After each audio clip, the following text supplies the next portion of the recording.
Welcome to Mr. Kokonesa's class. So this morning we want to do procedures which we call positions used in nursing. So we've got a lot of positions that are used in nursing. So we're going to see how we're going to use them. Okay, so we're going to go step by step, procedure by procedure, or maybe I can say position to position so that you're able to catch the positions. Okay, so we're going to start with a position called supine position, or another name is a recumbent position. So recumbent position or supine position, you allow the patient to lie down on their back. So this is the position. Okay, this patient is lying down on their back. Okay, so this position is used for patients maybe who are just who are on bed rest. Okay, so it's just relaxing, so it's on bed rest. So we use this procedure. Okay, so this is what we call supine position or recumbent position. So we're going to move to another position which we call semi-recumbent or semi-Fowler's position. Okay, so semi-recumbent or semi-Fowler's position is a position where we're going to put a patient in a semi-propped up position. So you can just sit up. You can sit up. Then you can use a backrest. You can use a backrest and put some pillows.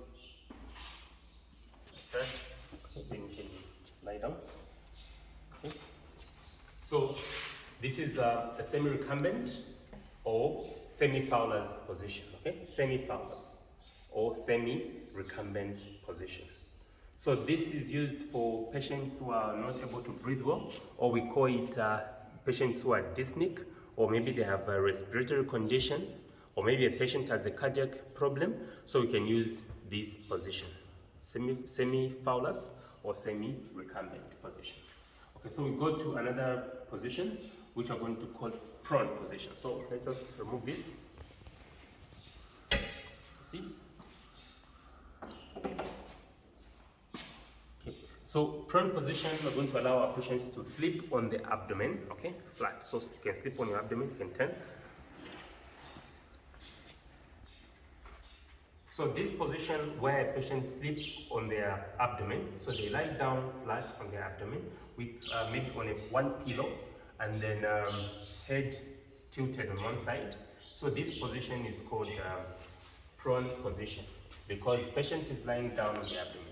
Why should a patient lie down on the abdomen? So those we call them indications, meaning that you want to relieve pressure points, okay? So that maybe there was something sore here, or maybe the patient has got bends of the back, okay? So, or maybe they've got sores on the back or bends, so I want them not to be, compressing on the bends or on the sores. So it's want to relieve the back. So we'll go to the next position. So the next position is called semi-prone or recovery position. Semi-prone or recovery position is a position we use for patients who are coming from theater. So if they ask you for the indication, maybe say patients are coming back from theater or unconscious patients, we use what we call semi-prone or recovery position. So stanceless, you just have to go in a position, so you have to go like lie down maybe on lateral. Okay. Then you're going to get this, or sometimes you can even get this arm, put it there, okay? And then this goes there just for support, okay? Then this other knee is flexed, okay, on top of the other, like this.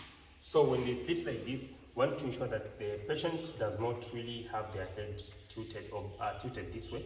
So they are supporting their own head like this, okay? So this is called a semi-prone or recovery position. So used for patients coming back from theater or unconscious patients. So let's go to another position. So the other position we're going to have is a dorsal position. Okay, so stanceless, just put your head here. Okay. So a dorsal position is a position which we have, say for example, the knees are flexed. You can flex this this knee as well. As you can see, this position is called dorsal. Dorsal position is where you have the knees flexed. So dorsal position is used for vaginal examinations So if you're examining the vagina or the vulva, or you want to do what is known as vulva swabbing, you're going to use this position. So it's called a dorsal position. Okay. So from this position, you go to the next position. Okay. So the next position we're going to have is a lateral position. So lateral position is same as similar to recumbent position. So go in lateral position, in either go to this is a right lateral. Okay. So patient can go in right lateral or left lateral. So you can go into left lateral so that they see. Okay. Okay, you can go into left lateral. So but the knee has to be flexed, okay, on top of the arm. Okay. So this is a position. So this one can be used for pressure sores. Okay. If a patient has a pressure sores, so you can be turning the patient in left lateral, right lateral, and so on. So next procedure, we're going to augment position. We're going to go to, we should be able to just go to another one, which is upright or Fowler's position. Okay. So let's have a Fowler's position. We're going to have, okay. So Fowler's position or upright position. So we do this, okay? Move back again. So as you can see, the patient is upright. So this is an upright position or Fowler's position. So this position is used for patients who are having dyspnea, you know, it's like difficulties in breathing, or patients with cardiac problems or respiratory problems. So this is the position that you're going to have. So this position helps the patient to breathe properly. Okay. So this is what we do. The next procedure I'm going to go to is orthopnic position. Orthopnic position is more like the Fowler's position, so almost like this. Okay. So these are similar. When you say orthopnic position, Fowler's position, or upright position, they are like this. Okay. So we have to go now to the next position. So the next position we're going to have is a lithotomy position. So lithotomy position is a position that is used for gynecological issues or conditions. For example, in theater, they have to place a woman into a lithotomy position when they are doing maybe D&C, okay, or dilatation and curettage, okay, as well as it is also used for other obstetric procedures. Even instrument delivery, we use a lithotomy. So let's go in lithotomy so that you see how lithotomy is done. So we can press there, press your head there. So a lithotomy position, what you're going to find mostly in theater is that you're going to find pause, okay? So brother, just help me to lift the limb. So I'm going to find pause like this, okay? Then they'll be like this. So what will happen is that there will be a pore here and a pore there, but this part of the bed won't be there, okay? So there won't be this part of the bed here, but then there'll be pores here, so that there'll be a stirrup or something to tie the leg like this, then connected to a pole, even this side, so that this woman is examined, or maybe they even do a delivery or instrument delivery, or even D&C, dilatation and curettage. So this is a lithotomy position. You tie to the stirrups or straps, then you tie it there, okay? The next procedure or position, we have genupectoral position. Genupectoral. So genupectoral is a position which is used if you want to do examination of the vagina or even the vulva or rectal examination. Okay, so you can. It's called a knee chest or genupectoral. So you can listen. Okay, so you can just put the knee there, okay? Just like. So you can put pillows for the patient. Let me see. Then you can put your chest there. Okay. So this is how a knee chest is, so that to examine the rectal here, rectal area, or even the vagina this side. Okay, so just use for examination here. So this is called a genitourinary or knee chest position. Okay, so that's the position that we use. Okay, let's now see the other position.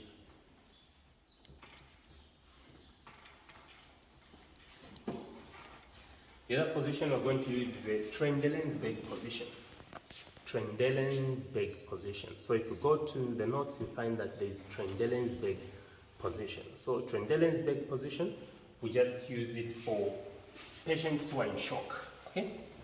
Those who are in shock, we're going to use what we call Trendelenburg position, because we want the blood which is here, okay, in the peripheral, to go back to the heart.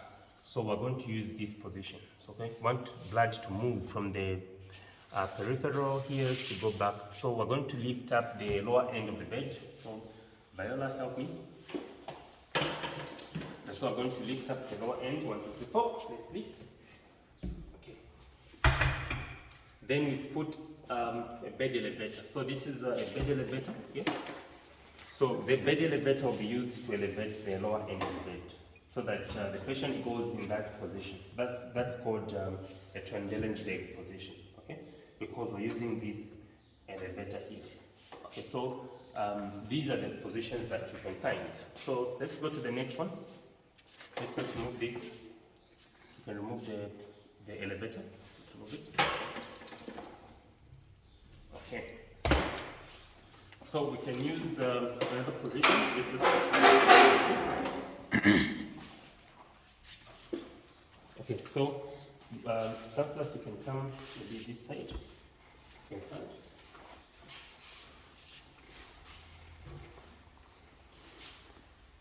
Okay, so you can just pull your trousers up. Okay, so when the patient is asked to perform a procedure called a jackknife, you go like this. You can put there. Okay. Then you spread your legs. Okay. So this is called a jackknife position.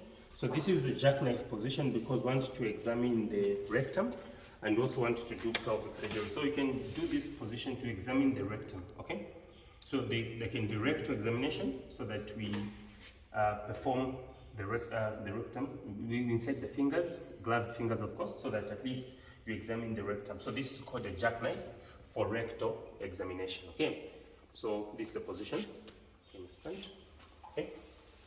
Now let's have a position we call erect, or maybe say standing position. Erect position or standing position. A patient will be asked to stand just like that. Okay. Then we want to examine the male genitalia. Okay. So just examining the male genitalia, patient will be told to stand straight, just like that, so that you examine the genitalia.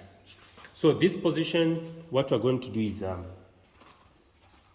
genital organs will be examined. Sometimes the examiner will ask the patient to cough so that you see if there is an inguinal hernia or the testicular hernia or anything. So you'll be able to see what is there. So the patient just to drop the trousers so that you also examine the organs there. Okay. So this is an erect procedure. Okay, so in terms of positions, these are the positions that we use in nursing, but there are so many procedures that you can find. So you have to go through these procedures so that you even know when to use them and which patients require such a position. So these are the positions. You can go through them and try to read more about the positions so that you get the skill. So thank you very much for watching. Subscribe for more videos.